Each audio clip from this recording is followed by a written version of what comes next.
All episodes of A Trial by Podcast are for informational and entertainment purposes only. Much to their parents' dismay, neither host is a lawyer, journalist, or investigator. Just two people with microphones and Wi-Fi. All actions discussed are alleged, and all parties are innocent until proven guilty in a court of law. For the full legal mumbo-jumbo, check the show notes. In June of 2017, police in Bedfordshire, England, received yet another call about a domestic disturbance. Neighbors had contacted them multiple times that week, and each time officers arrived, they found 21-year-old Alex Skeel injured and bleeding. And each time, Alex insisted that the wounds were self-inflicted, and he begged them to leave. This was their third visit in just over a week, but it was the first time that officers saw Alex without the cover of night. What they walked into was a scene so disturbing it would stay with them for years. In the clear light of day, Alex appeared skeletal, weighing under 100 pounds. His clothes were soaked in blood. His body was covered in untreated burns, deep knife wounds, and bruises in every stage of healing. His skin was infected and beginning to rot. His hair matted with dried blood, and he was so weak that he could barely lift his own head. Alex was rushed to the hospital where doctors discovered he was suffering from sepsis, fluid on the brain, and severed tendons in his hand. They later told him that he had been just 10 days from death at the absolute most. His injuries resembled those of a prisoner of war who had been tortured. Yet, the truth was even harder to comprehend, because these life-threatening injuries hadn't been inflicted by an enemy, but by his own partner and the mother of his children, 21-year-old Jordan Worth. This is the story of Alex Skeel.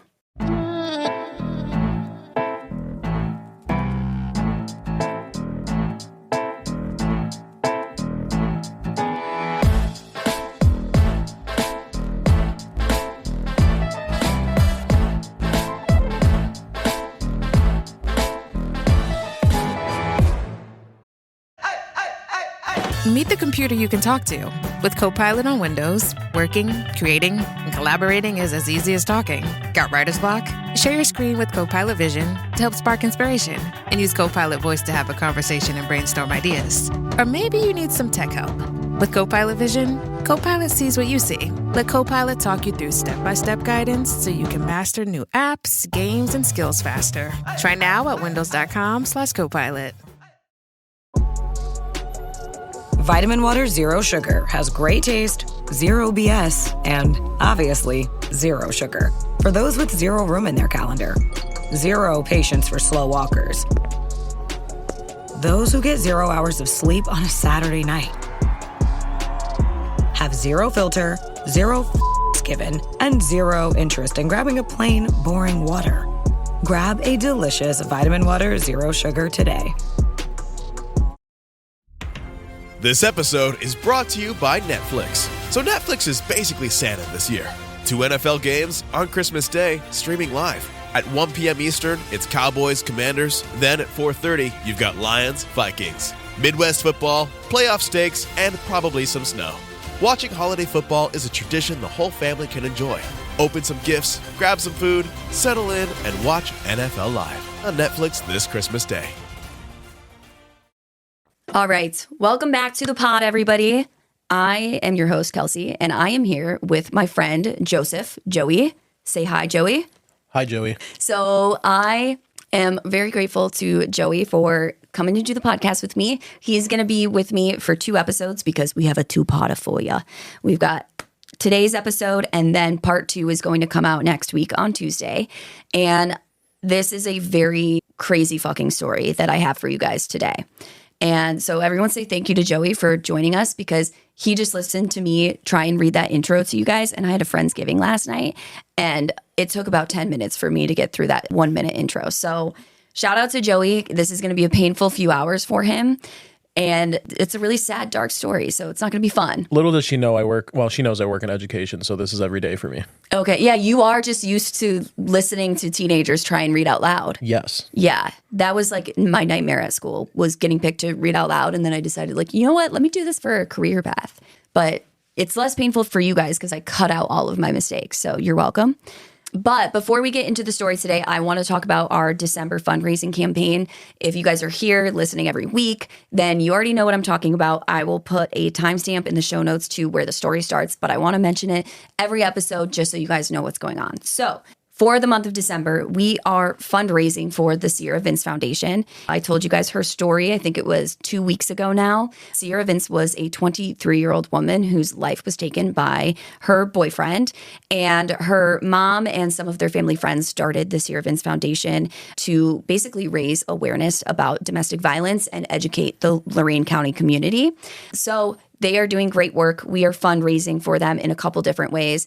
Number one, I'm donating half of my ad revenue from the podcast during the month of December. I'm donating half of my TikTok revenue from the month of December. And if you guys can go to TikTok and engage with my TikTok videos and share them, TikTok, I didn't post for like 10 days. And now everything I post is like getting a few hundred views.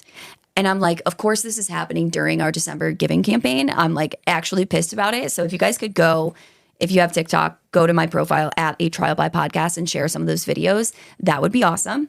And then lastly, we're donating 100% of profits from all merchandise sold during the month of December. And I also will have a link in the show notes and in our link tree where you can donate directly to the Sierra Vince Foundation as well. So that is why we are focusing on all domestic violence stories this month. And I wanted to pick stories that I felt like were very different from one another just to show people, I think they have different lessons in them, and just to show people that these abusive relationships can look very different from one another. Some of them have a lot of physical violence leading up to, you know, a culmination, whether it's murder or attempted murder or something like the story I'm going to tell you today. Some of them have no physical violence. There's just emotional or financial or whatever type of abuse that is non-physical, and then the partner tries to murder them or does successfully murder them. And one of the things that I was thinking about when I'm like, okay, what types of cases are we going to cover is I wanted to make sure that I covered a case where there is a male victim of domestic violence, specifically in a heterosexual relationship where the female is the abuser. Because I think these types of stories, yes, they are less common, but they are also too common still.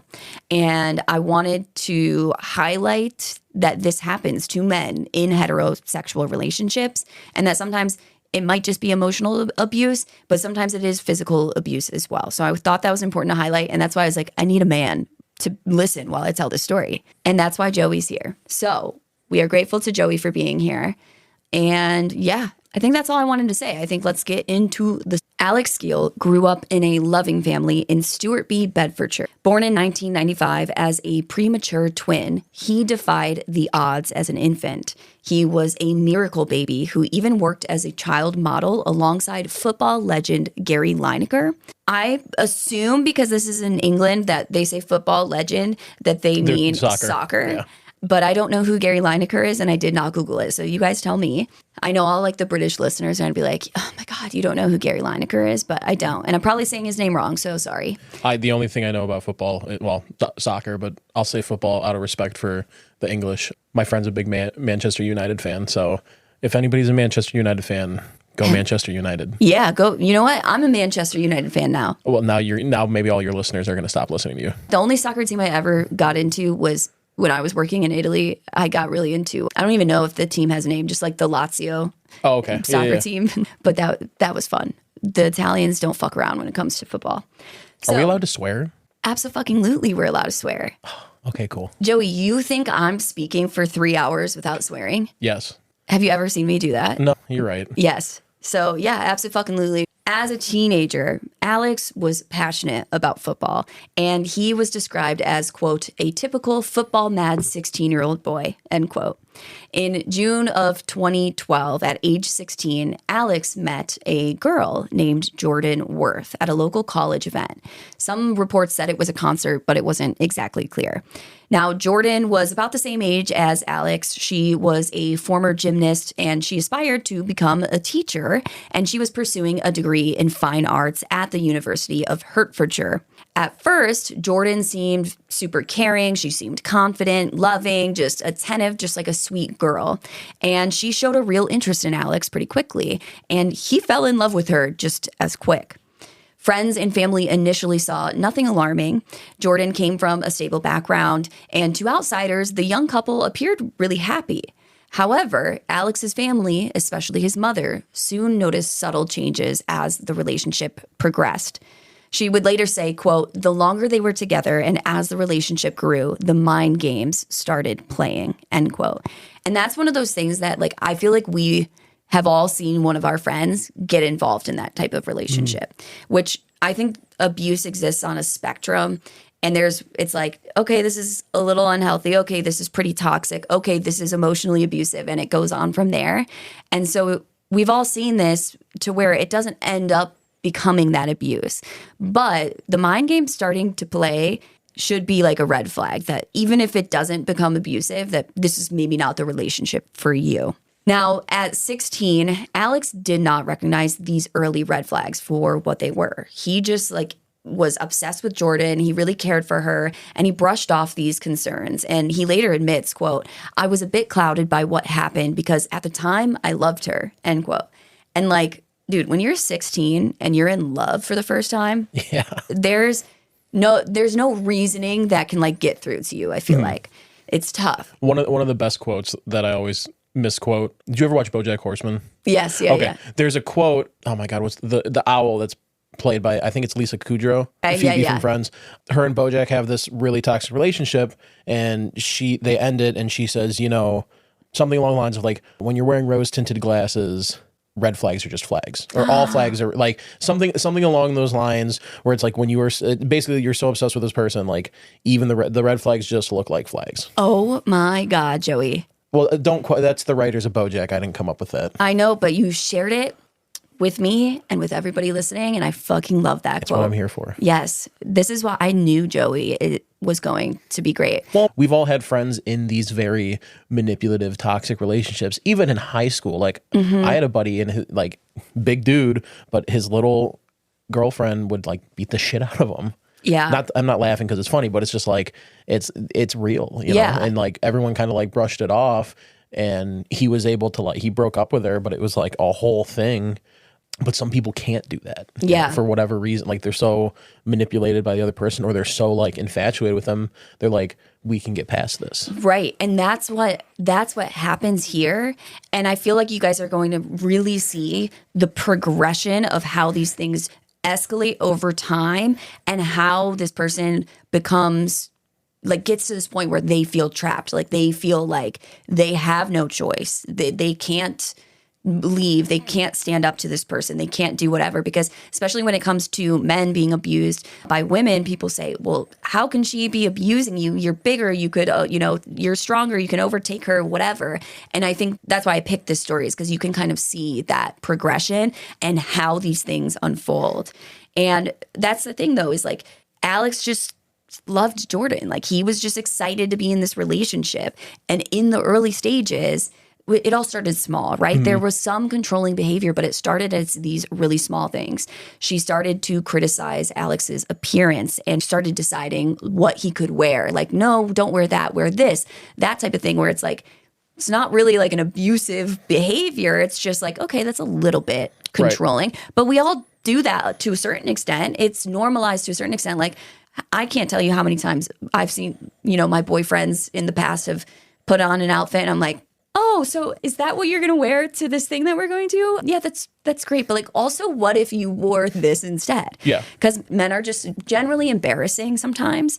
And sometimes they just need a little assistance. Yeah, but, unless, like, my mom dressed me for years. Shout out Heather. Shout out. But like, anymore, like, I just dress for comfort. So I get that. Like, I know there have been times where I've gone out and they're like, that's what you're wearing? Oh. You don't have anything nicer? Joey, you dress nice. I think what's worse is the men who don't dress for comfort and they try to like be stylish and just fail epically. That's the worst. I hate the guys who wear suits everywhere. Yeah. You know what I'm talking about? I went out with friends from high school one time, and this friend that I had, she was like, oh, this is my boyfriend, so-and-so. And we're at like a dive bar. Okay, like a bar in our hometown. And dude's in like a 3-piece suit. And I'm like, did you just get here from like the business meeting? And I'm like, wear jeans, it's fine. Yeah, Jesus. Well, that's exactly like how it started with Alex and Jordan. It's like these basic things of everyone does this a little bit. That nitpicky, like she's kind of controlling, like this is what you need to wear. Kind of like a very, I don't want to say like a overprotective or like over controlling mom, but like that's what I'm seeing or hearing. A little bit. And just like, so it was things like, oh, I don't like that color on you. I don't like, you need to style your hair differently, controlling how he looked.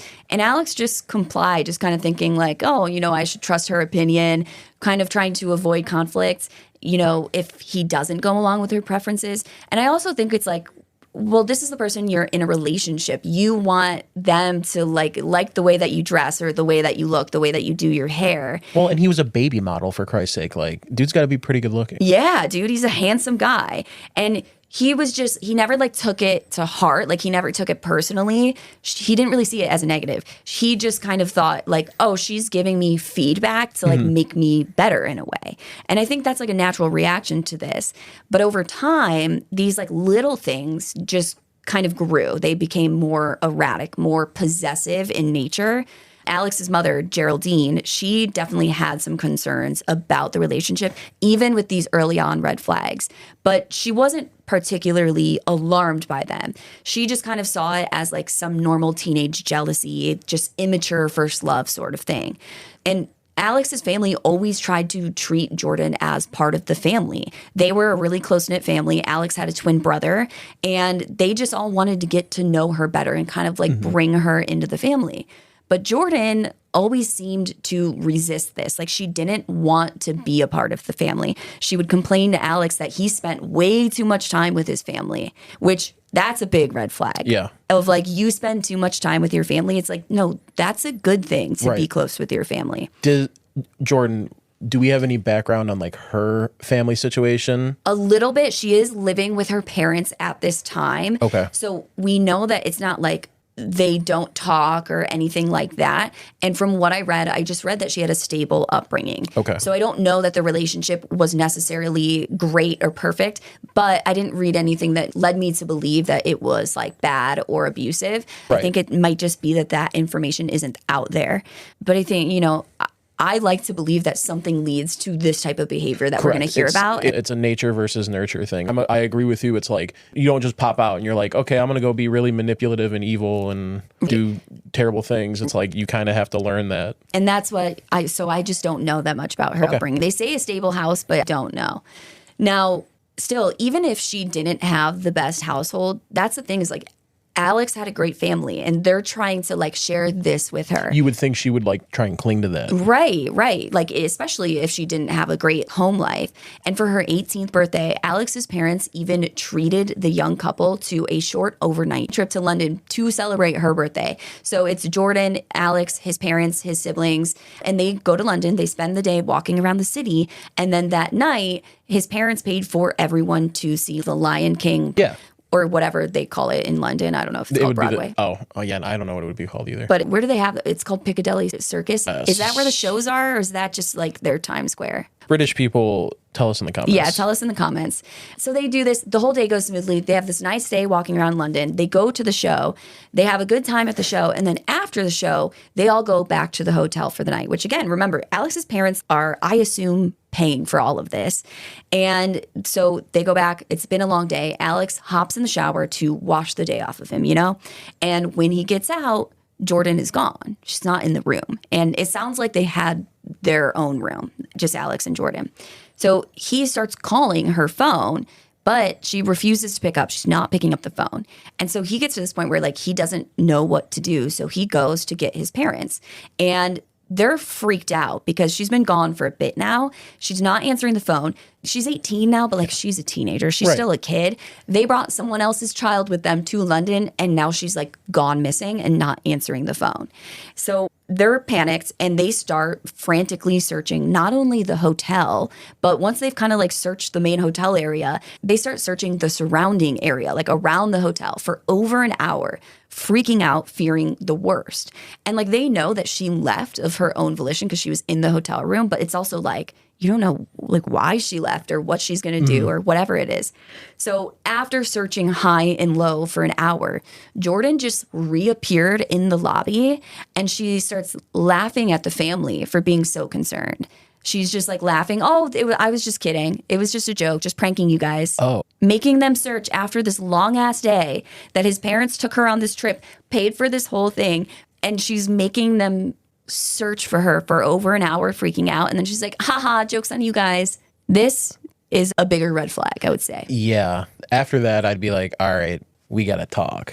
This is one of those things where it's like, and I'm not a psychological professional in any way, shape, or form, but to me, it's giving narcissist of like, oh, this isn't about me enough to where like I have to make you concerned over me. Yeah. Like you guys celebrating me isn't enough.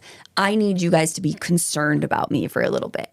And I think that teenagers, sometimes, not everyone, can act in this way. And it doesn't always lead to the way the story goes. But this is definitely concerning behavior that needs to be addressed. This is not healthy behavior for an 18-year-old girl. That's weird. And this was like the first big red flag for Alex's parents that, oh, this is going beyond just normal teenage immaturity and just jealousy. Yeah. Alex's parents kind of tried to convey this to him. They're kind of like, hey, that's not really normal. That's pretty manipulative. That's very concerning. And like, maybe it's time for you to end this relationship. Because they had been dating for at least over a year. It might have been almost 2 years at this point.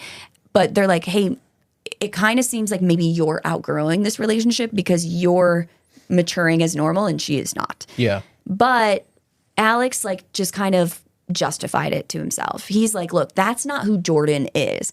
That was one bad night. That was just one off night for them. That's not how she normally is. Normally, when it's just the two of them together, she's sweet and she's loving and she's caring and she's all of these good things that nobody else sees except for him. And he just kind of felt like other people didn't understand Jordan the way that he did. He was able to empathize with her because they didn't see all of the good things that he did. And that's like a very natural reaction of like rationalizing red flags in your mind. And again, at this point in the story, okay, these things can be rationalized. But what I want everybody to remember is like, don't rationalize these things and then just let them go. Keep them in a bank. And when they add up to a certain total, even if they haven't escalated, but it's happened so many times over and over, this is no longer a healthy relationship. Say hello to the all-new Alexa Plus and see how Alexa can do so much more for you. Need tickets to see your favorite artist? Craving your comfort restaurant? Just sit back, relax, and talk naturally. Alexa's on it. It learns your style, anticipates what's next, and makes it happen across Echo, Fire TV, and more. Learn more at amazon.com/new Alexa. Looking for the perfect gift? Blink has you covered. With a Blink security camera, you're giving the gift of peace of mind. A camera? Isn't that hard for them to set up? It's simple to install anywhere, and they'll always know what's happening at home. Okay, that's actually perfect. Perfect indeed. Give the gift of smart security with Blink so they can check in on home from anywhere this holiday season. Shop now at amazon.com/blink.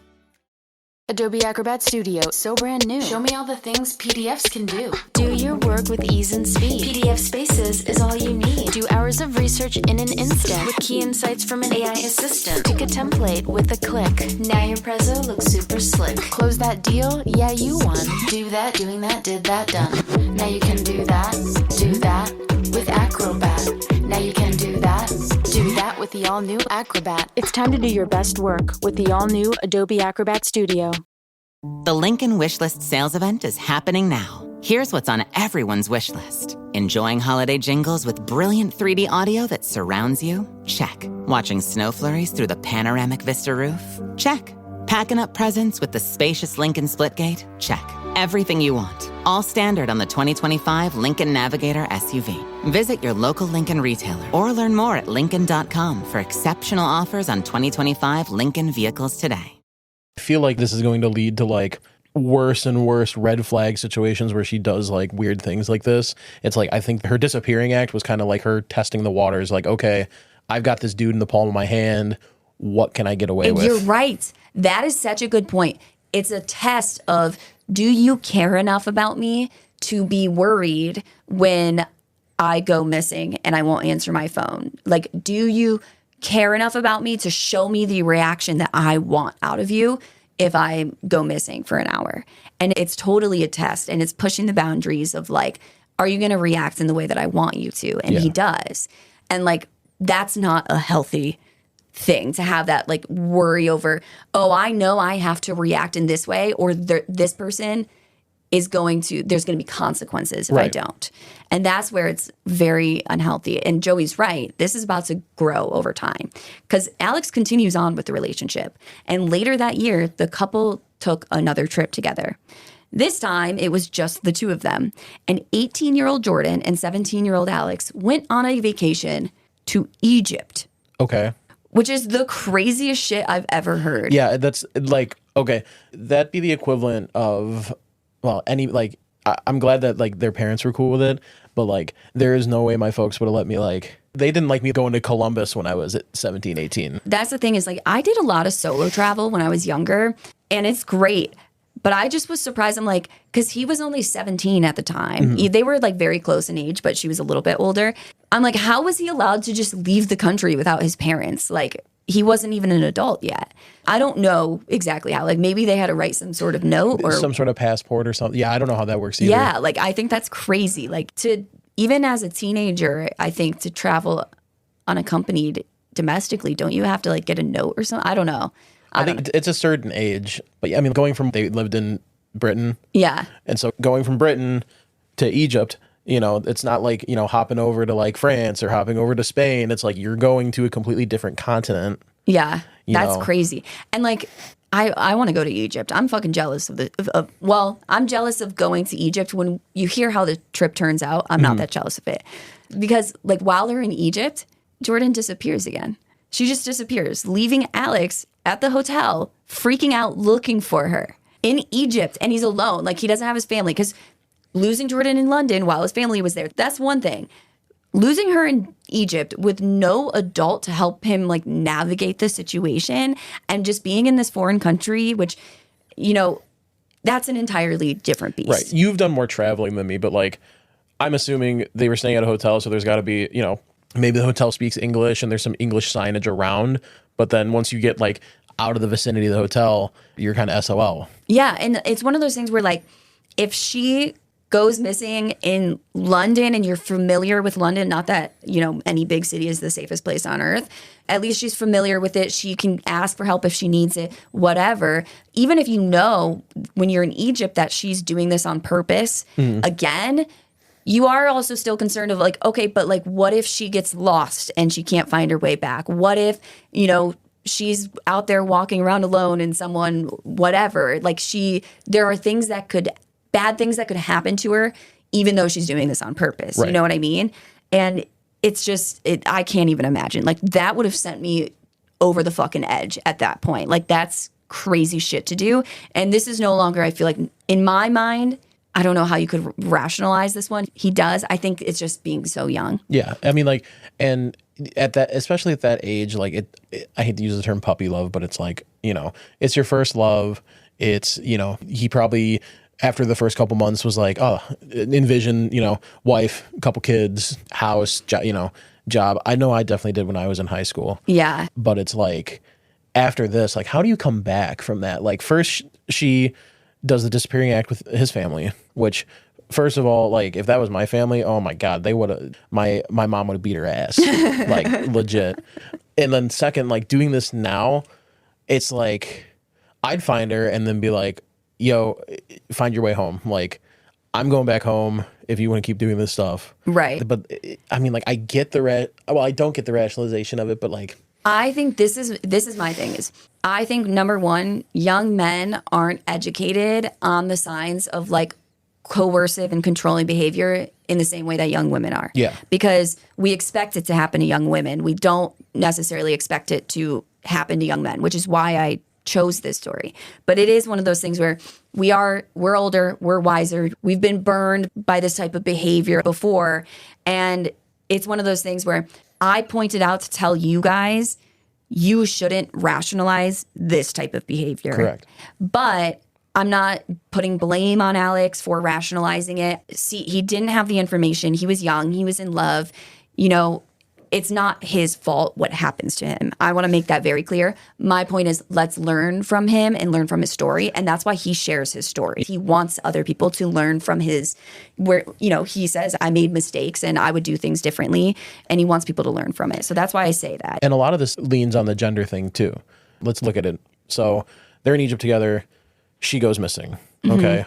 Our natural reaction is freaking the hell out, right? Let's flip it. Let's say that Alex was the one to go missing. Still freaky, but like, okay, he's a guy, you know? Yes, he's presumed to be safer out in the world than this girl is. And for Alex, it's almost like, I think gender roles are, oh, the man is supposed to protect the woman. And so now it's like, oh, I have to go find her to make sure she's safe and protected and whatever. And that's basically what happens. Like, he freaks out. He's searching for her. Whatever, and then all of a sudden she just reappears, and she's like, "Oh, just kidding, just doing it for the chucks and the gigs, the hee-hees and the ha-has." Like, she literally just shows up and she was like, "Gotcha." Literally, like, that's just like trying to make it fun. Like, oh, this is all just a joke. You're taking it so seriously. I'm just being funny, whatever. And I don't like to joke about the situation because, like I said, it is a big red flag. However, I do like to think that maybe both of these times she was just pooping in the hotel lobby bathroom because she didn't want to poop in the same room as him. Yeah, totally. Oh my God, don't even get me started on the whole poop thing. Dude, let's get into poop, you know? This is a thing women do. Young women, like teenage girls, for sure, they're going to the hotel lobby bathroom to poop. And I like to think she's lactose intolerant. And she was just glued to that toilet for an hour. And then so she had to be like, oh my God, I was just pranking you, whatever. It just took me an hour. You can't say. You would like to think that's it, but I don't think that's what it was. Hey, the poop thing's a guy thing too. Because like, guys, we've all been that we go on a date, we're hanging out, we're watching a movie or what have you. And it's like, we've all been hit with the, oh no. Dude, I have a funny story to tell you later off the pod about someone I was on a date with and poop. Yeah. Oh God. Yeah. It's a good story. So, fellas, if you've ever been on a date with a girl and clogged her toilet, mad respect. Oh, that's tough. That's tough, man. Now, still, that wasn't what happened here, but it would have been funnier if it was. Still, like, at this point, Alex can't really justify this. He doesn't think it's funny. He's like, why would you do this again after you saw the reaction the first time? Why would you do it to me when I'm alone? Why would you do it when we're in Egypt? And he just felt like this is starting to really bother him now. Yeah. The first one, he's like, oh, whatever, like that was a bad joke, whatever. But now it's like, oh, now you're doing it on purpose. And still, after this trip, he sticks with her. But this is the point where this relationship is starting to like stress him out more and more. This is kind of like the catalyst for that. And Jordan starts to become extremely jealous as well at this time. So it's not just, oh, she's trying to make him concerned about her. It's like she's trying to kind of control what's going on in his life. She's becoming jealous of any other girl, whether it's just a friend or whoever, and she starts controlling who he is allowed to spend his time with. Now, of course, spending any time with other girls was completely off limits if Jordan wasn't there. Did that include like his family? Do you think that's part of why she didn't like him hanging out with his family so much? Well, it doesn't include his family at first. Okay. But it's going to come to include not just girls and, you know, girls his own age or whatever. It's going to include anyone and everyone in his life who is not her. But at first it's like, okay, you can't hang out with other girls if I'm not there. That's like, I think, a normal teenage jealousy thing. It's not healthy, but it's normal, immature teenage jealousy. And girls and guys do this. Right. Both. Like, I've had guy friends who are like, oh, my girlfriend can't have any guy friends. I'm like, all right, Mr. Insecure. Exactly. Man. And as you get older, you grow out of Correct. that. You would hope. You hope. You should. And if not, it's scary. But even though her jealousy extended to half of the human population, there was one girl in particular that Jordan really had it out for. And that was the 15-year-old best friend of Alex's little sister. She really didn't like Alex's little sister's best friend. Very jealous of this girl, even though Alex had known this girl pretty much his whole life. They were like family. Like he'd known her since she was a kid. It's his little sister's best friend. So she's like another little sister. Right. It's not like a romantic thing. But none of that mattered to Jordan. She did not want this girl around Alex, period. So when Alex and his twin brother Luke's 18th birthdays came up, they started like planning this party, right? Family started planning the party. And Jordan tells Alex, I'm not going to your birthday party if she's there, if the 15-year-old little sister's best friend is there at your birthday party. So if she's there, I won't be at your birthday party, even though we've been dating for years and we're in love and it's your 18th birthday. Right. It's a big deal. So, of course, this puts Alex in an extremely uncomfortable situation. He tells Jordan, I don't know if she's coming because my family's planning the party, and it's not just my party, it's also my twin brother, Luke's party. Okay. So he's like, I don't know, and I can't tell them not to invite her because then I'm going to have to explain to them why I don't want her to come. Like, that's not going to make this family like Jordan more, of course. And that's the thing. This is another thing, guys. Like, if you're having to hide behavior that your partner is doing because you know the people in your life will not like them because of it, there's a reason. And a lot of the time, most of the time, the people in your life are usually right. Yeah. If it's multiple people in your life or most of the people in your life that would feel that way and you're having to hide behavior because of it, that is not healthy. So did Alex have like, I don't want to say like a confidant, but like, did he, with his brother Luke, like they were probably super close since they're twins. So did he confide in him at all, or was it are we going to get there? It doesn't sound like he did much from what I've read, but I didn't read explicitly that he didn't. But we are going to talk about, even if he did in the beginning, this changes because Jordan isolates him from everyone, including his twin brother, which is crazy. And it's like, I can't quote specific studies, but like working in schools, working with, like, I have friends who are twins, working with kids that are twins. It's like twins have like this weird connection. Everyone's talked about it. Like they have this weird, and I've seen videos. I saw a TikTok recently where like this family has their two little girls on either side of a door, and they're like, okay, put up a hand, and they both put up their right hand. Do a silly dance. They do the same silly dance. Make a silly face. They make the exact same. Like I've seen this. You know what I'm talking about? Yeah. Like hold up a random amount of a random number of fingers and they both hold up like 2 or 3 or something. Yeah. And it's like, it's this weird, so it's telepathy. Like, I wonder if like Luke always had like a feeling that, okay, this girl's kind of nutty. Like, I remember one of my ex-boyfriends had a twin sister, and I don't remember exactly what the scenario was, but it was something like, we're just like laying in bed trying to go to sleep. And he was like, he's like, dude, I think I need to call my sister. I think something's wrong. I'm like, what? And he's like, I'm just going to call her and like make sure everything's good. And he calls her and like something had happened. I don't remember what it was. Like she had gotten in a car accident or something. She was fine. Don't worry. I don't remember like what the scenario was, but like he just randomly was like, I need to call my sister because something happened. And then he calls her and she's like, yeah, dude, I'm like, what the fuck? And by the way, she lived on the other side of the country at the time. I'm like, that is insane. It was weird. But yeah, it's just like, this is not only making Alex's birthday uncomfortable, but it's making Luke's birthday uncomfortable. And so he doesn't know what to do. He just tells Jordan he doesn't know if the girl is coming because his family's planning the party. And of course, when the party comes around, the girl indeed shows up to the party. And Jordan is irate. She starts screaming obscenities at the girl across the dance floor because they rented like a rental hall or whatever for the party. And so she's just screaming at her across the dance floor in front of all of his friends and family. And remember, Jordan's 18 and this girl's 15, which at the time, like at that age, is a big age difference. Yeah. Like, Jordan, you're supposed to be mature. And it was just like embarrassing for Alex. He ended up spending most of the party crying in the bathroom after this. It ruined the party, not only for Alex, but also for Luke. And on top of that, she completely humiliated him in front of everyone, of all of his friends and family. And this was the breaking point for everyone who knew Alex. They pleaded with him to break up with Jordan and move on with his life. And at this point, Alex started to consider it. Like, she fucking ruined his motherfucking birthday. And you know what? It's his birthday. He can cry if he wants to. Correct. But, like, this is not healthy. It's not normal. And ever since that first incident in London, Alex had been, like, doing his best to portray the relationship as happy, but it was just becoming increasingly difficult and stressful to him. It wasn't fun and lighthearted anymore. It was stressful. So this happens. He's kind of debating what he's going to do.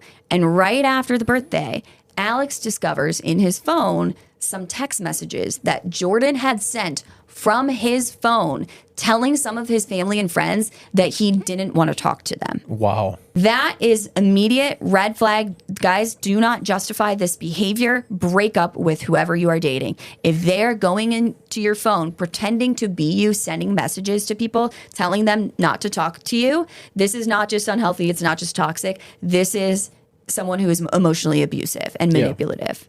That is fucking crazy shit, dude. So he confronts Jordan about this, like, what are you doing? And the argument just escalates. And Jordan ends up snapping his SIM card, like pulling his SIM card out of his phone and breaking it, which I'm like, what kind of thumb strength do you have to snap something that tiny? You have to get, like, I'm assuming if he has an iPhone, you got to, like, find, like, a toothpick. Yeah, what the fuck? Get the thing, and then, like, getting that little, I mean, they're basically, they're super thin, so I understand that how she could probably do it. But, like, just, that was your play? Yeah, and that is, to me, I talked about this in another episode earlier this month. To me, anything with the phone, and I'm not talking about like reading messages because you think someone's cheating on you, whatever. Someone breaking your phone, someone like hiding your phone, pretending to be you.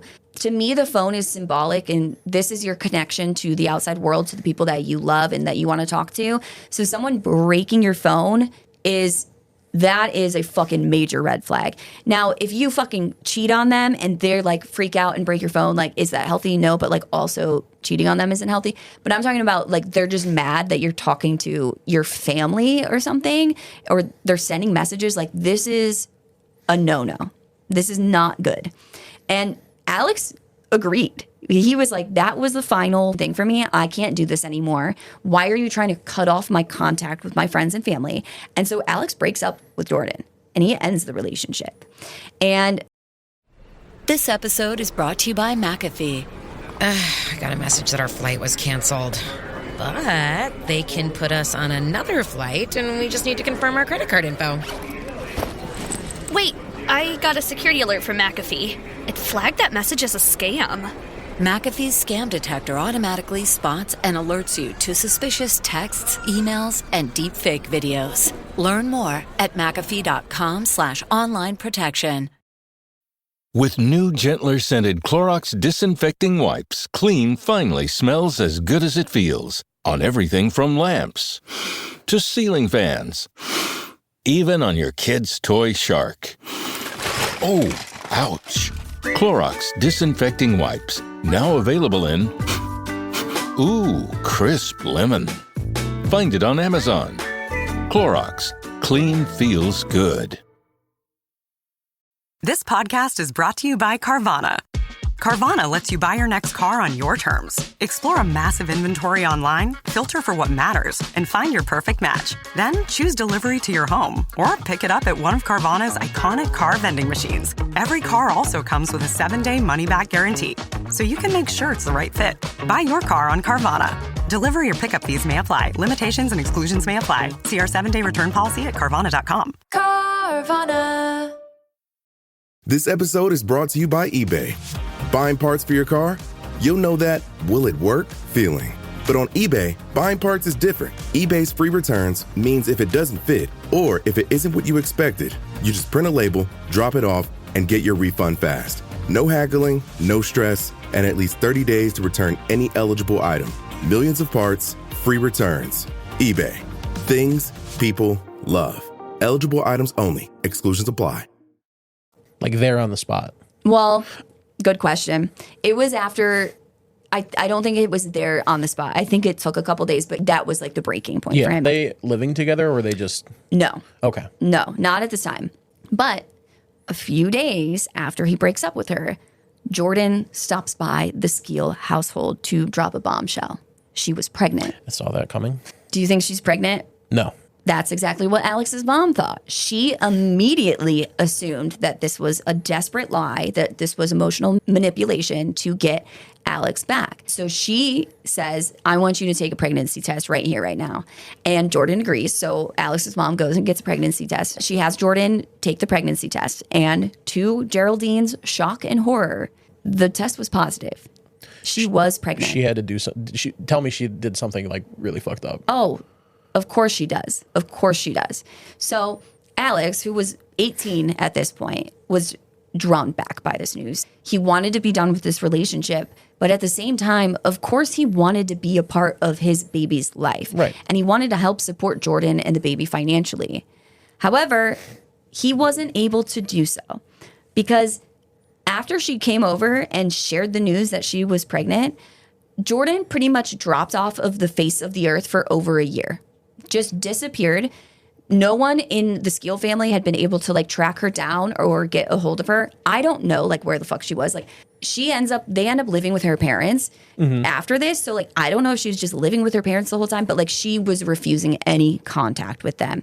And this goes on for over a year. Then out of the blue, Jordan contacts Alex's mom, Geraldine, and asks her if she wants to meet her 3-month-old grandson, whom she had named TJ. So just calls her out of the blue, like, hey, do you want to meet your grandson that I've had for 3 months and just have been ignoring you guys and like not contacting you at all? And Geraldine agrees. She wants to meet the baby. She wants Alex to be able to be a part of the baby's life. So she goes, and during their meeting, Jordan tells Geraldine that, okay, I'll let Alex be involved now. If he wants to be involved, I guess I'll let him be involved now, even though he missed my entire pregnancy and the first 3 months of the baby's life. That's a whole red flag in and of itself. This is a burning building. Yeah. This is a burning building. Like, what in the fuck is wrong with this girl? I think he knows that, like, obviously he's fucking upset that she did this. So Geraldine tells Alex, like, look, if you want to be involved, she's going to let you see him now.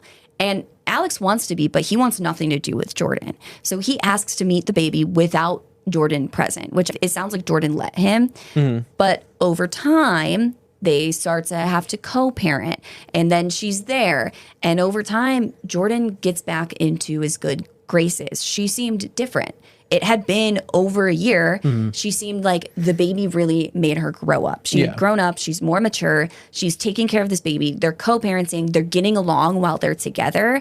And I think everyone was fooled at the time. They thought, okay, she was a young, immature teenager. She was doing some crazy shit, but now she's had to grow up. Yeah.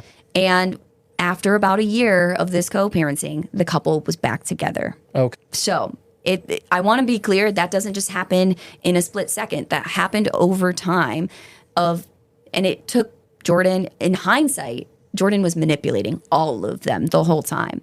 But you don't know at the time. If someone's good at manipulating you, it's not your fault you're being manipulated. It's just that they're really good at it. And well, she's like using like the ultimate weapon, like a baby.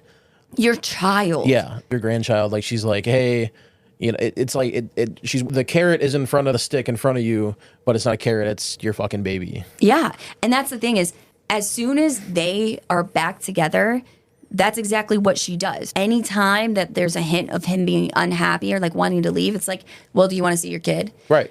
Do you want to see your kid? And that's props to Alex, man. Like good, like all around good dude for doing that. I mean, he sacrificed for his children. He truly did. Oh yeah, there's more to come. Oh my God. There's more to come.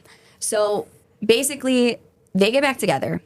But Jordan is not just happy with getting back together because they've been apart for over a year. And so Alex had all this time to be dating other people and whatever. And how could she trust him now that he was maybe dating other people while they were literally broken up for a year? And so Jordan issues him an ultimatum. Alex had to choose, quote, between her and his family, is the way he put it. Like, she told me I got to choose between her and my family. So I can either have her and our child, or I can live with my family. If I want her and my child, I have to move out of my family's home and move in with Jordan. Who, by the way, family. Yes, and who lives with her family. So he doesn't know what to do. She's like, look, we're not really together unless you're living with us. We have to be a family now. Now we have a child together. So like, you have to move in with us or I'm done with this relationship. And he knows that means he's not going to see this child. So under pressure and wanting to keep his new family together, Alex agrees. And in July of 2016, at just 19 years old, he moves out of his parents' home and into a house with Jordan's family in Stewartby. Now, after he moves out, it would be 2 years before Alex ever saw his family again. There is some contact after this, but he doesn't see them in person for over 2 years. How do you know how his like mom reacted to all this? How they reacted to this? We're going to talk a little bit about it. I don't know too much. I know more about Alex's side of the story, but yes, we know a little bit. So inside the Stewart B home, the situation deteriorated rapidly.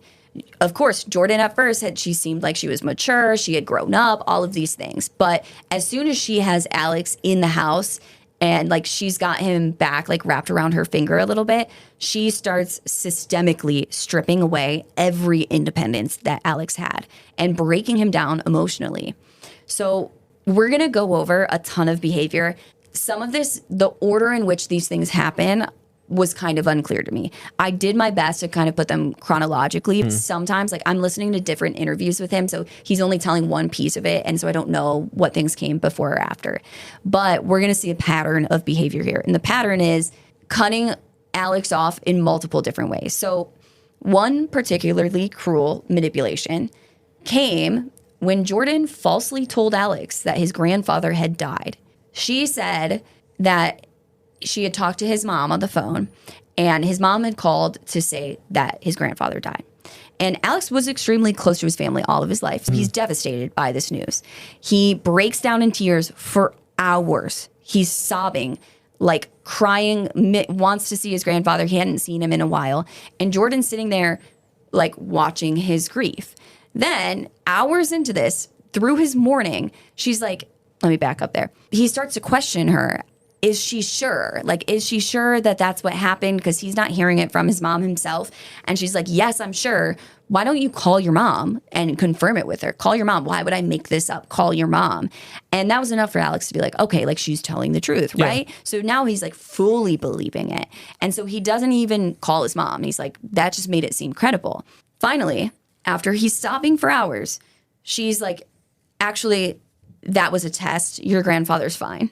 What a test of what? Well, to see if he'd call his mom. Like, he trusted her word over it and didn't call his mom. I think that was part of it. It was like, are you going to trust me, or do you not believe me and you have to call your mom? Yeah. Which is a stupid test because you're literally lying, which makes, then it's like, well, then why would he trust you? But I think it was also a test of, like, she thinks that he cares too much about his family and not enough about her. And it's like, in his head, he's probably thinking the whole time, why wouldn't my mom call me and call her instead? Well, we're going to talk about why, because that was just normal for them.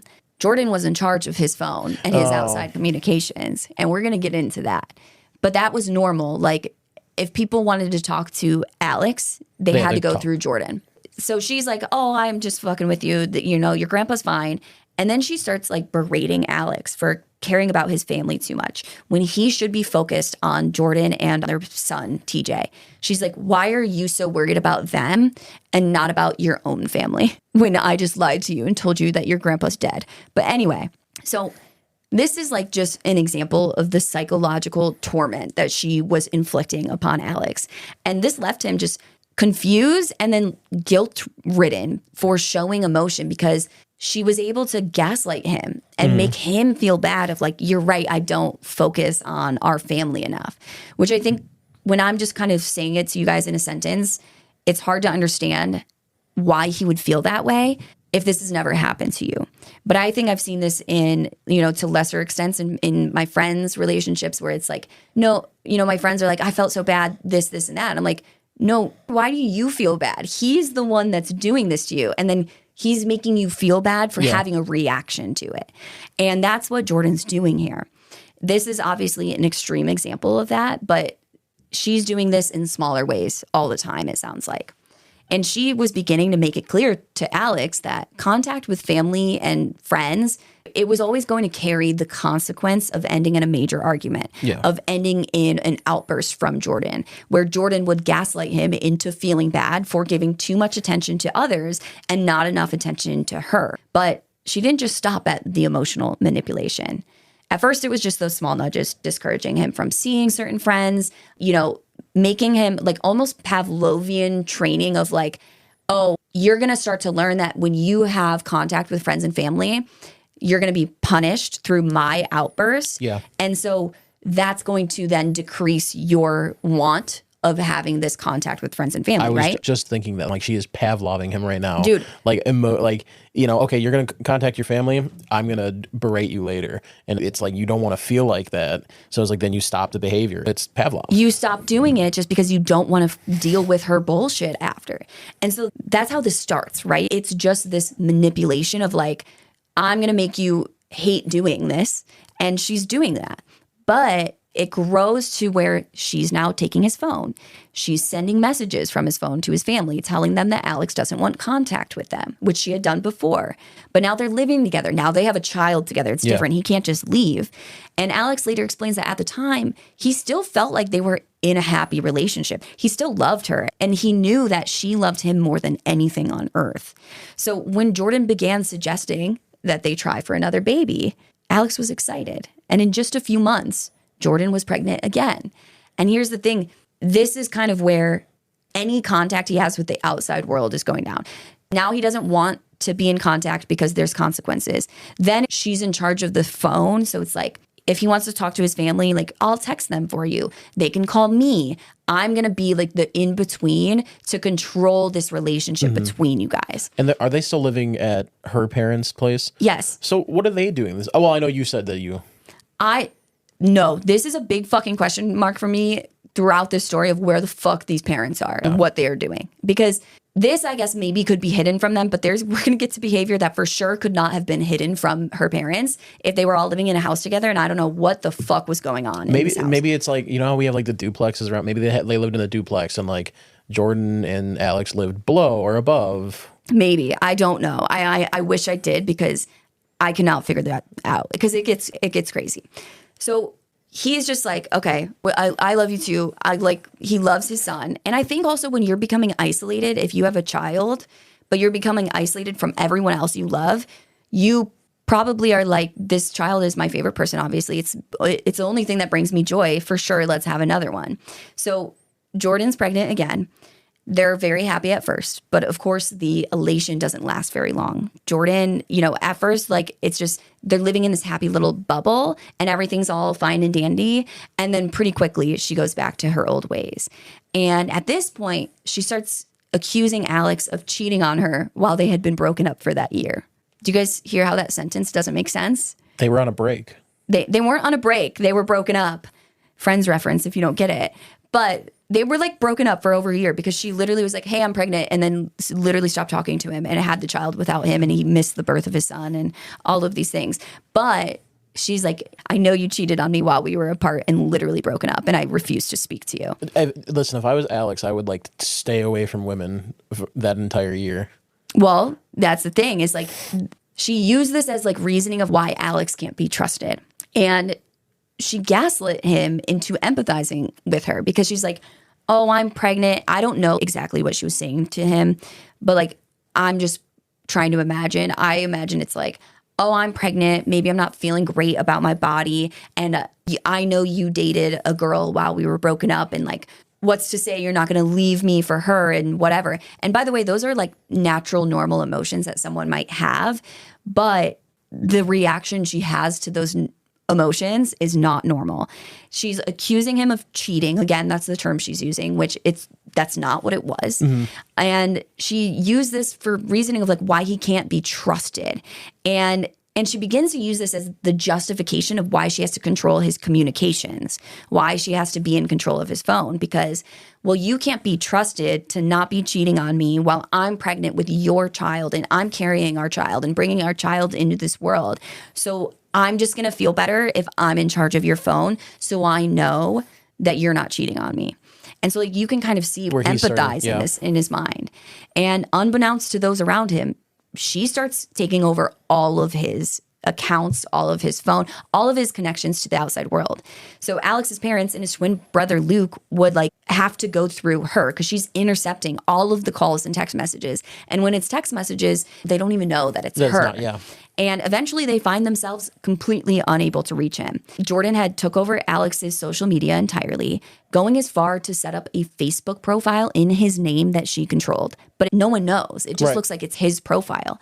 So From this profile, she would send messages to his friends and family pretending to be Alex and telling them to stay away from him. She even sent messages to female acquaintances, calling them fat and ugly, and just being like, don't ever talk to me. You're so ugly, blah, blah, blah, blah, blah. And like, these aren't ex-girlfriends and stuff. It's just like girls that he knew probably from school and stuff like that. Yeah. Like, this is fucking crazy shit. So under Jordan's influence, it appeared to everyone else that Alex had pulled away from them, that Alex was part of the problem, that he's in this unhealthy relationship, but he's also the one isolating himself, is what it seems like. Yeah. They know that she's playing a role, but they think that he's just as in it as she is. They think that he's falling for it. Like, she's manipulating him and he's the one doing everything. But in reality, it's her doing it. Yes. And not that it would be healthy if he was the one doing it. But in reality, she's just isolating him. And this is a classic tactic of coercive control. I'm going to coerce you into acting the way that I want. So I am controlling you. Because Alex lets this, he does let this happen. I don't know that he knows about the messages and stuff, but he does stop contacting his family. He does let her intercept all the calls. And systematically, she begins to strip away every independence he had. And it's not just the phone. She forces him to change his phone number. So now no one can contact him directly. They don't have his phone number. But she also throws away his PlayStation console because, of course, you can online communicate gaming. on there, yeah. Yeah. And I think it's not even just communication. It's also, well, this is one of the few hobbies that takes your attention away from me. Yeah. This is something that brings you joy, and things are not allowed to bring you joy unless it involves me, and the PlayStation doesn't. So the PlayStation has to go. If anyone did manage to contact Alex in any way, Jordan made sure to either intercept it if she could or sabotage it. At one point, Geraldine ended up wiring money to Alex, £1, wires it to his bank account, writing in the transfer note, "I love you." Because she couldn't get in contact with her son. That was the only way she could contact him, was through wiring him money. And like, I don't know if you guys ever do like wire transfers. It's like you can put like 25 characters or less. And so that's probably all she could fit was, "I love you." And that is fucking heartbreaking shit. I cannot imagine being that desperate. That's the only way you can get in contact with him. Did they know where they were living? I don't know, to be honest with you. How far? Well, if she didn't know, but how far, like, was his city and her city? Were they close? I think they were close. Okay. I believe that they both grew up in these different towns. But it's like trying to find a needle in a haystack. Yeah. So. I do think, actually, now that I think about it, they must have known where Alex and Jordan were living because they do eventually go to the house. Okay. But I think it was just like, if they did go to the house, maybe they wouldn't answer the door, because we're going to see examples of people going to the house to try and help him. Yeah. And it's like, he is very much just doing whatever Jordan wants him to do. So his mom transfers him this £1. And from his bank account, I don't think it was him. It was probably Jordan, allegedly. But someone transfers money from Alex's bank account back to Geraldine's, transfers that £1 back, and that note said, "I hate you, stay away from me." So she got it. Well, she had control of everything. Yes. So allegedly, we don't know for sure. I think it was probably her. But according to Jordan, because she's later confronted by police about what happened here, she tries to blame Alex, and she falsely claims, quote, "He made it very clear he never wanted to see his family. He hates his family," end quote. So he's just trying to say, oh, this is Alex doing all of this. And on top of just the communication stuff, she also controlled every aspect of Alex's schedule. At a certain point, she took his wallet away and she forced him to quit his job so that he could accompany her to university classes every day. So she was dragging her boyfriend to college classes. Yes. So because, and you know why? Her reasoning is that she couldn't trust him. Alone in the house. Right. He was so untrustworthy because he had cheated on her when they were literally broken up for over a year, that he couldn't be trusted. Therefore, he couldn't be granted the freedom of going to work where he might meet other people, or even staying home to watch their child while she's at class. Yeah, so her parents were probably watching them? Her parents would watch the baby, and Alex would go to campus with Jordan. They would park. They would get out of the car together. He would walk her to her classroom, drop her off, quote unquote, and then walk back to the car and sit in the car and wait for her while she's in class. Then when the class was almost over, he would get back out of the car and go meet her at the classroom door and walk her back to the car. And he never thought, like, oh, maybe I should just drive away. I think he just thought... But he was so because she full on, she had him trained to do this whole drop me off, wait in the car. Did he like meet her at class after, or did she just walk back to the car? I think he would meet her at the class after. I'm not 100% sure, but that's what it sounded like. And here's the thing is like your question of he didn't think to, you know, that this was not normal. And what he says about it looking back is he says looking back, he realizes that the abuse began early on in the relationship. And looking back, he realized this is like a sign of abuse. And this only grew worse. But at the time, he was just a teenager in love. And he loved his child. She's pregnant with his baby. He's not going to leave. He wants to be a family. He wants to be a part of the baby's life. And he just knew it was easier to go along with whatever she wanted than to try and like not go along with it because it was just going to be like battle royale. Right. And that's how they control you is they make their reaction so unbearable when you do something they don't want you to do that you just almost give up and become complacent of like, well, my life is just easier if I just go with whatever they say. And we've all been there, not to this extreme, but like doing stuff where it's like, you know, if I don't do this, then I'm going to have to deal with this. So I'm just going to do it, even if it's annoying. And it exists on a spectrum. Like just because you've been in that position doesn't mean that it's necessarily abusive. Like I could probably think of examples of past relationships of that. By the way, I was never in an abusive relationship, but I could think of examples where it's like, I didn't want to do this, but like, fuck it, whatever. I'm not going to complain because then we're going to get in a fight and I don't want to. This is Charlie. He's my part rescue dog, part whirlwind. Half of his breakfast always ends up on the floor. And he leaves fur everywhere. That's why I grabbed the Bissell Power Clean Fur Finder. It's cordless, powerful, and actually finds fur you don't even see. If you've got a pet like Charlie, you've got fur everywhere. The Power Clean Fur Finder gets that. Discover how Power Clean Fur Finder makes pet cleanups effortless at Bissell.com. Everyone wants the Emirates NBA Cup. And things are heating up. 30 teams started. Bang! But only 8 have advanced to the single elimination knockout rounds.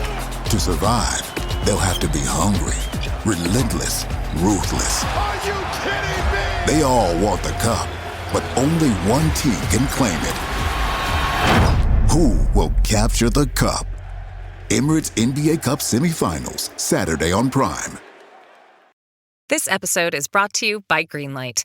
You can't solve every case for your kids, but with Greenlight, they'll have the instincts and money skills to stay out of trouble. With a Greenlight debit card and money app, parents can monitor spending and teach financial responsibility. Educate your kids as they grow, from earning allowance and tracking chores to learning how to save and invest.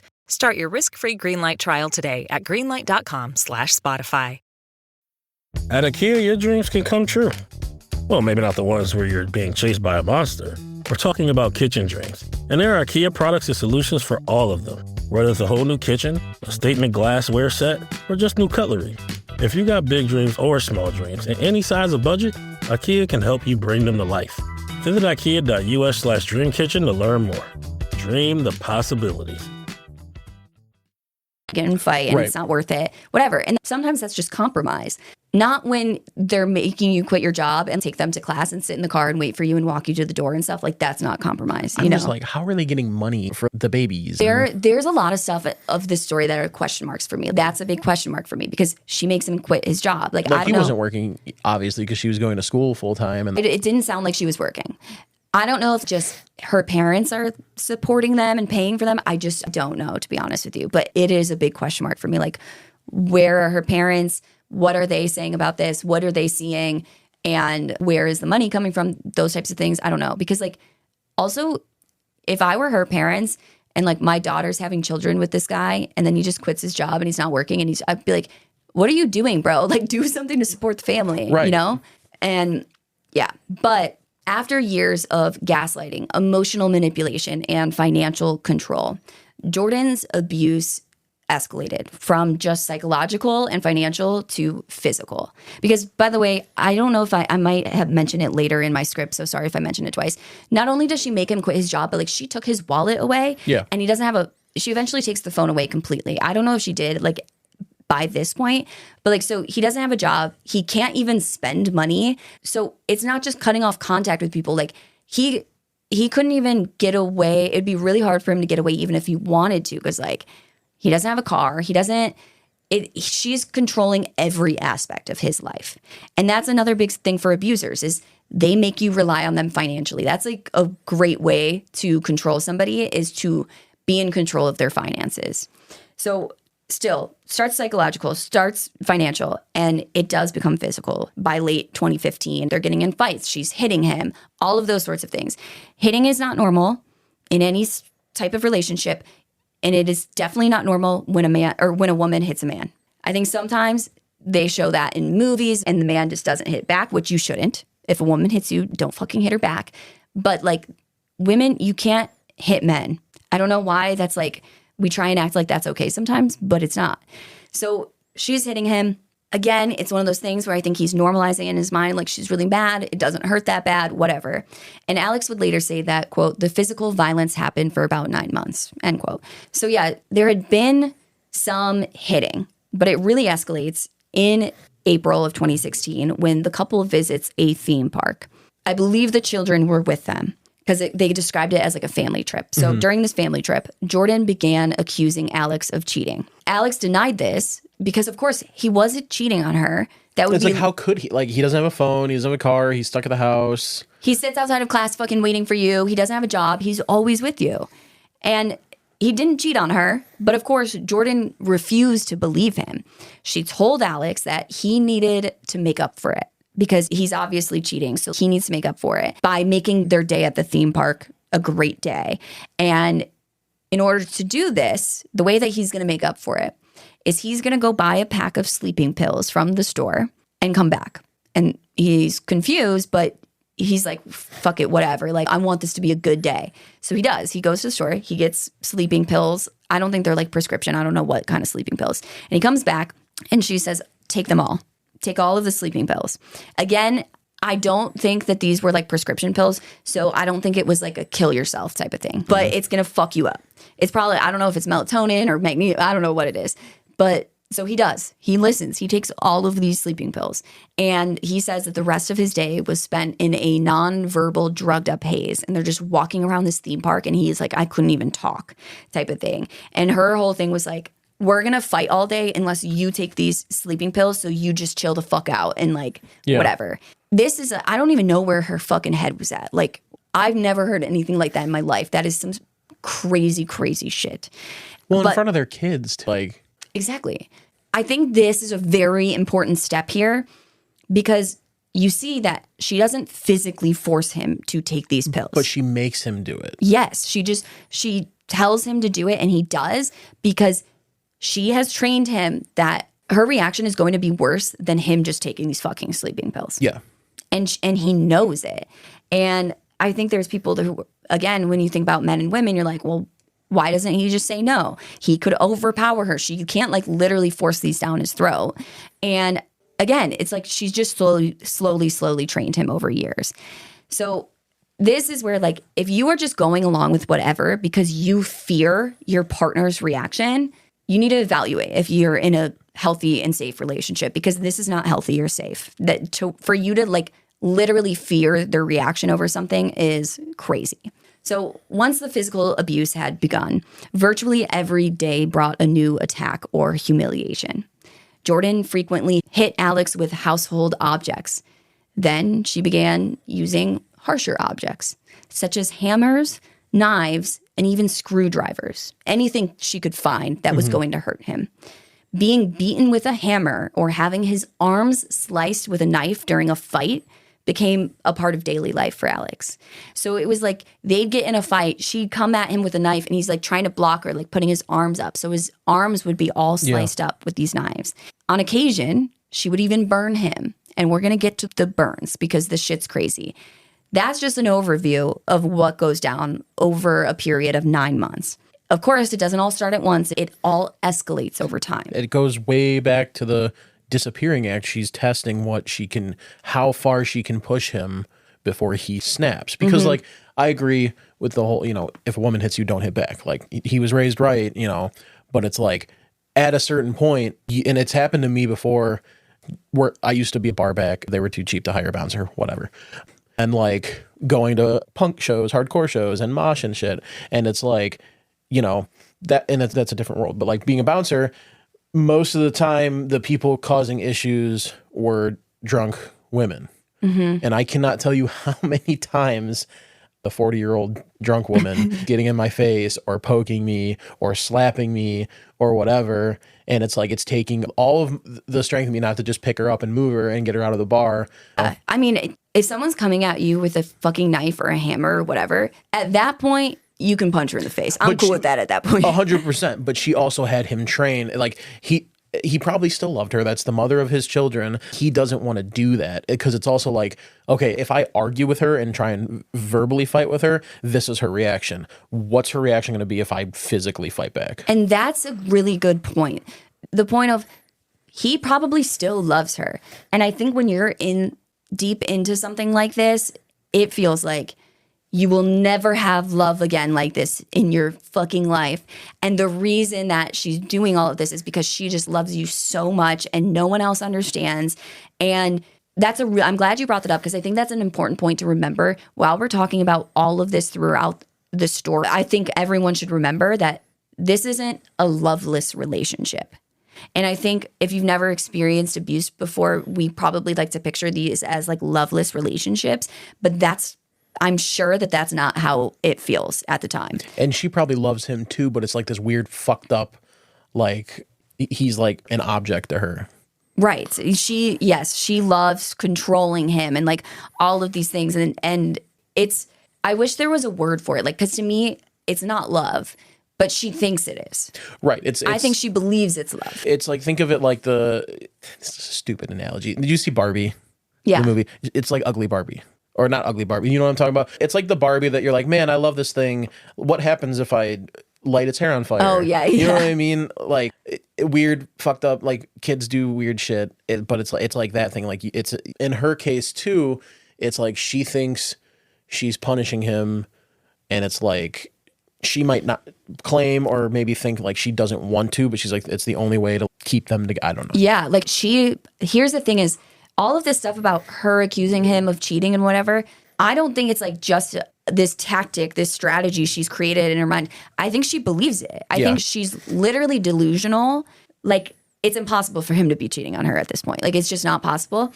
But I think she genuinely believes it. Like, she's not all right up there. Like, there are screws loose. She's not working in reality. Yeah. Reality, like what she thinks reality is not reality. Mm-hmm. And I mean, she's just not connected to reality. And I think that's not always the case in a physically abusive relationship. I think there are people who are very connected to reality and they know what's real and what's not. I think she is like not fully connected to reality, which takes no blame off of her at all. It doesn't fucking matter. Even if he was cheating on her, what you're doing is 5,000 times worse than someone cheating on you. Correct. Like it's okay. You're going to steal a candy bar. I'm going to cut your arm off. It's like, okay, you're going to cheat on me. We're breaking up. It's not, okay, you cheat on me. I'm going to stab you. Exactly. So Alex talks about this and he says that like sometimes these assaults were just completely unpredictable. Sometimes it was like they started a fight, it escalates, she's hitting him, she picks up a knife, she starts like going at him with the knife, he's like defending himself, so she's cutting his arms, whatever. And then sometimes he would literally just be asleep and she'd just smack him in the head and he would just wake up bleeding. Mm-hmm. Like smack him in the head, like hit him with a hammer. I don't think necessarily in the head because you would imagine that would cause some major issues. But like he would just wake up to blows all the time. Like she has this weird thing about disrupting his sleep, waking him up with pain. And it's another tactic of control. What else can you take away from him? Sleep. Sleep is something that you need. Now, by the time that the violence began, it had been well over a year since Alex had been in any contact with his family. So when Alex's father received a call from him completely out of the blue, he was shocked. He picks up the phone and realizes on the other line, it was Alex screaming for help. I can't imagine being these fucking parents and getting that call that you haven't talked to your son in a year and he's like, help me on the other line. Like that makes me want to vomit thinking about it. Now, Alex's parents immediately got in the car and they drive straight to Alex and Jordan's home. And this is where I'm like, where the fuck are her parents? Yeah, and throughout the whole thing, because it's like the arguing, like you get stabbed, you're not going to be silent about it. I imagine, because we're going to talk about like eventually the police start coming to the house, they must have moved out of her parents' house at some point. Yeah. They must have. I just didn't find anything about it, but I cannot imagine she's stabbing him and hitting him with a hammer and shit, and they're just like doing Cool with nothing. it, yeah. Like, and I think that if that were the case, they would be more a part of this story. Correct. But I just never read anything about them moving out. So I don't know when they moved out. I imagine it had to be before this occasion, but still, where the fuck were her parents Maybe the whole time? before the physical stuff started happening when they moved in together. Yeah, I don't know. Or like, not together, but away from her parents. Maybe that's where it escalated to physical stuff. I don't know, to be honest with you. But yeah, so they drive straight over to Alex and Jordan's house. But when they get there, they're knocking on the door, and no one's answering. So they're fucking scared. They call the police, and the police come, and they're there to do a welfare check. So like, they're not going to leave until someone opens the door. So finally, Alex and Jordan, they open the door. They let the police in, but they say that Alex's parents can't come in. So the police go in to check on everything, and Alex and Jordan tell the police that they just had an argument, but everything's fine. Now, don't worry about it. You guys can go. We just had an argument. It's all good. Alex tells the officers that he doesn't want to see or speak to his parents because they're like, are you sure everything's good? Your parents are outside. They're really worried. He's like, I don't want to talk to them. I don't want to see them, whatever.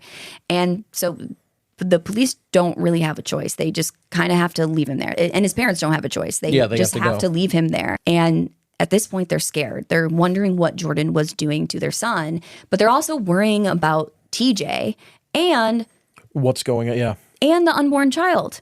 Oh, she was still pregnant at She's this point? still pregnant. And here's the thing. Alex's parents didn't know she was pregnant until the police told them that she was very obviously pregnant. So they're like more worried than ever. He's calling, asking for help. They hadn't talked to him in over a year. They know it must be getting really bad. They know that she's pregnant. They know that the baby's in the house, like the older baby. And police also noted that Alex had been walking with a limp. And they tell this to Alex's parents. And they don't know. They're like, he didn't used to walk with a limp. We don't know. Yeah. And so they're wondering what the fuck happened to him. Why is he walking with a limp? And whatever nightmarish situation that Alex's parents' imaginations came up with, I am sure that it paled in comparison to the reality of what was happening in that house. Jordan's cruelty extended far beyond emotional torment. She was starving him. She controlled all of his food intake, and she would limit his food, and he began just wasting away. Over the course of their relationship, Alex lost roughly 3 stone in weight, which is about 42 pounds, dropping from 10 stone, 140 pounds, to 7 stone, which is 98 pounds. By the time he gets out of this, he's 21 years old and he weighs 98 pounds. I don't know how tall he is, but he looks about average height to me. Yeah. He is not okay. Jordan also began forcing him to sleep on the floor instead of in their bed because she didn't want to cheat her in their bed with her. So he has to sleep on the floor. And like, this is just another tactic to degrade him and assert dominance and disturb his rest, to take the sleep away from him. And Alex's health was just deteriorating from malnutrition and from injuries. And he could just feel his body beginning to fail over time. He later recalled, quote, "I wasn't eating properly. I could feel that my body was starting to shut down," end quote. And the catalog of violence that Jordan inflicted was staggering. She stabbed Alex with a bread knife, leaving lasting scars, like a giant serrated bread knife. Like, what the fuck? She once smashed a beer bottle over his head while he was asleep. She once attacked him with a broken hairbrush, striking his face and breaking one of his teeth. And lacking any access to dental care, Alex remembers, quote, "I had no money, I didn't drive, so in the end, I just ripped the tooth out," end quote. Because she wouldn't take him to the doctor. She wouldn't let him get help. And he endured all of this in silence. He does eventually seek some, like, close to the end of this, but for the most part, he wasn't seeking medical help because she wouldn't allow it. He didn't have anyone to lean on emotionally, nothing. Wherever Bud goes, his harmonica goes with him. It's a pocket full of soul. Now he's living with prostate cancer. He asked his doctor about Xtandi and enzalutamide, Extandi 40 milligram tablets treats men with prostate cancer that has spread to other parts of the body and responds to a medical or surgical treatment to lower testosterone. Extandi may cause serious side effects: seizure, a brain condition called PRESS, allergic reactions, heart disease that can lead to death, falls and bone fractures, swallowing problems, or choking that can lead to death. Stop Extandi and get medical help at once if your face, tongue, lip, or throat start swelling. Tell your doctor at once if you faint, have a seizure, quickly worsening headache, decreased alertness, confusion, vision problems, chest pain or discomfort, or shortness of breath. Extandi can cause harm to an unborn baby or miscarriage. Use birth control during and 3 months after Extandi. Common side effects include muscle and joint pain, feeling unusually tired, hot flashes, constipation, less appetite, diarrhea, high blood pressure, bleeding, falls, fractures, and headache. Talk to your doctor and visit Extandi.com. ¿Hablas español? Sprichst du Deutsch? Kann du Norsk? If you used Babbel, you would. Babbel's conversation-based techniques teaches you useful words and phrases to get you speaking quickly about the things you actually talk about in the real world, with lessons handcrafted by over 200 language experts and voiced by real native speakers. Babbel is like having a private tutor in your pocket. Start speaking with Babbel today. Get up to 55% off your Babbel subscription right now at babbel.com/Spotify, spelled BABBEL.com/Spotify. Rules and restrictions may apply.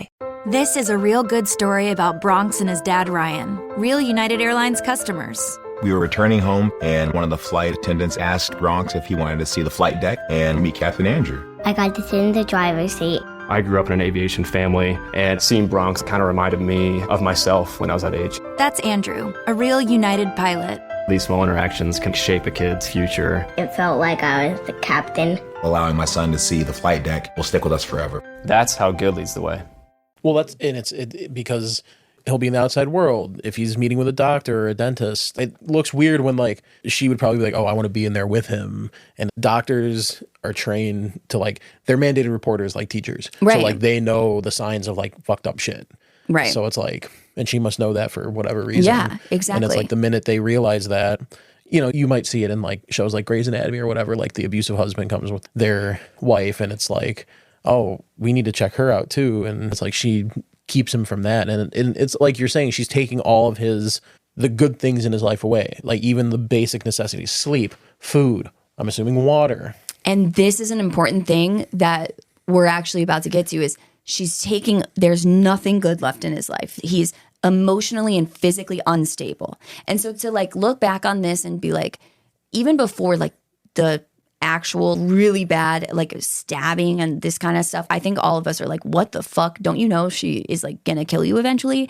But I think it's like by the time it got that bad, he was emotionally unwell completely. Mm-hmm. He had no money. He couldn't get out. He's like not thinking clearly. This isn't just like a normal, like he's no longer a normal person living a normal life with a normal mindset.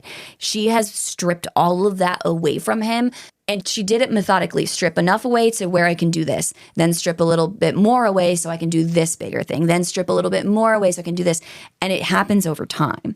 And right after the incident involving Alex's parents and the police coming to the house, Jordan surprises him with a little bit of joy. And that's the thing, she stripped everything away from him. So now the only joy in his life comes from her. And that's the only joy he gets to know. And that's how these abusers do it. They have to still make you believe that you're in love, that this relationship brings you joy. And so they strip it all away and then they give you little pieces at a time. And so this whole incident happens and Jordan surprises Alex with tickets to see his favorite band, Bastille. Bastille? Yeah, they did the Pompeii, the A-O-A. Oh, yeah. Okay. I knew I had heard of the band before, but I'm like, I don't think I pronounced it correctly. Bastille. So while this nice gesture might seem to like stand in stark contrast with the abuse, again, this is a classic control tactic. She's like, oh, look at me doing this really nice thing for you to make it up to you, to make up this fight that we had. I'm going to get you this really thoughtful gift. Like, this is your favorite band, so I'm going to take you to see them. With imaginary money, because none of them are working. Yeah, like this Monopoly money that she has, apparently. And he's, like, excited. He's excited to do this. And I just want to add, like, this is why I don't get down with apology gifts. Like, when you get in a fight with your boyfriend or something and then he buys you flowers, I'm like, I don't fuck with that.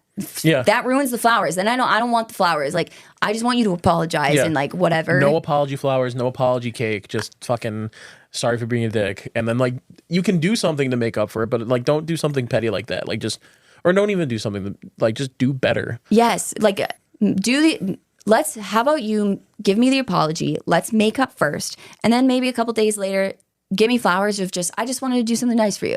But it's like when you make gifts about, I did something bad to you, so now I'm going to give you a gift, like that negates it, is like, that's a no from me, dog. But that's what she does, is she gets him these tickets and she's dangling this joy in front of his face, and she's the only thing that brings him joy. And she does this because she can rip it away whenever she wants. And this time she rips it away in one of the most horrific ways that you could ever imagine. So they go to this concert. They stay in a hotel that night, and the morning after the concert, Alex wakes up to Jordan pouring a kettle of boiling water over his back. And this obviously causes instant and severe blistering burns. And Jordan tells Alex that if anyone asks him why he's literally covered in 2nd and 3rd degree burns, that he has to tell them that there was an issue with the hotel's shower and the water burned him. Yeah, okay. Yeah, like that's gonna, like people are going to fucking believe that. And horrifically, this was just the first of many occasions where Jordan would use this form of torture on Alex, the boiling water. And we are going to leave it there for today's episode. Next week, we are going to get to, if you guys think what I've told you so far is bad, prepare to be like fucking disturbed to what happens to this poor man. I think I've been pretty clear about it the whole time, but just to make sure, Alex survives this. He is a survivor of domestic violence. He has dedicated his life to like speaking out about what happened to him and sharing his story and educating young men on domestic violence and trying to build awareness and resources for men, because there are a lot more resources for female victims of domestic violence than there are for men. And he's doing really great work. So we're going to pick up here next week. Just remember, guys, we're doing this fundraising. So if you can let a couple extra ads play through while you're listening to the episodes this month, doesn't matter what episode it is, any episode. If you want to make a direct donation to the Sierra Vince Foundation, the link is in the show notes. Yeah. Thanks for listening, and we are going to be back next week. And I think with that, court is adjourned for the day. Bye.